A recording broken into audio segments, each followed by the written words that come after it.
ए अल्लाह ना तू ये वेठो आहे तो के सौदे में को वॾो नुक़सान थियो छे। सौदे में मूंखे नुक़सान ई त थियो आहे। ए अल्लाह ना ए कुछ कोन पियो। ए आऊं तोते वेठो सोचां खणी सां जॾहिं तुंहिंजो हुड़ो हलंदो हो तूं केॾो ख़ुशि हूंदो आहे, माणिक कमाईंदो हो ऐं तूं वेठो खींदो आहे, पर माणिक वियो त हुड़ो बि अॼु तूं पाण मज़ूरी खे लॻो पियो। ए अल्लाह ना ही क़िस्मत जा खेल आहिनि। ए ॾातार वरियो न त माणिक बि वरंदो, जे माणिक वरियो त हुड़ो बि वरंदो। अलाह करे माणिक मोटे, पर माणिक जे मोटण जो आसरो घटि आहे। ए अल्लाह ना तोखे भली आसरो न आहे, पर आउं माणिक जो पीउ आहियां। मूंखे अलाह में आसरो आहे। मुंहिंजो माणिक मोटी जेसीं ताईं हिन सिसी में साह माणिक जो वाठो पिया ॾिसंदासीं। ए आऊं राति जी अल्लाह साईं खां दुआ पियो मंगिया त शल माणिक मोटी अचे, आंजे घर में के ख़ुशी जा दुहिल वॼनि। हा तू बि निंगरी राजा जो ॿार ए असांजे करे सही वेठो आहे।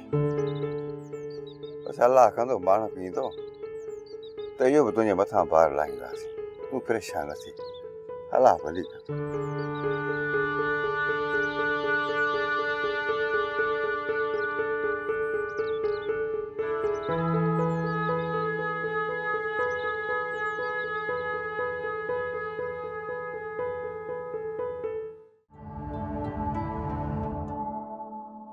दादी जी माई रहमा हाजी साहब आऊं राजा सां मिलण आई आहियां।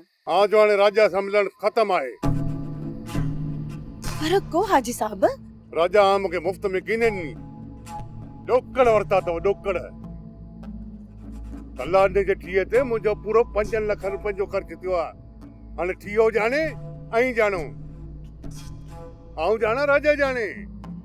राजा सां आंजो हाणे को बि वास्तो कोन्हे।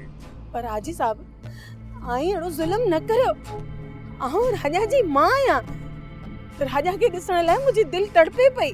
तूं चई छॾियो आहे, हाणे वरी हिते न अचिजो बस।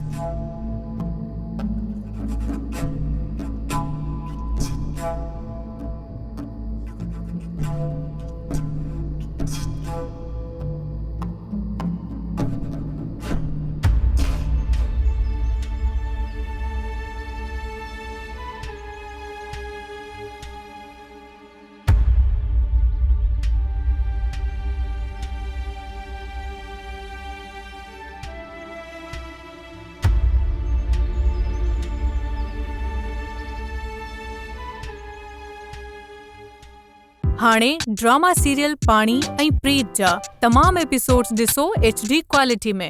विजिट करियो सिन TV HD ड्रामा। सब्सक्राइब कयो असांजो ऑफिशियल YouTube चैनल सिन TV HD ड्रामा ऐं वधीक अपडेट लाइ बेल आइकन खे क्लिक करियो।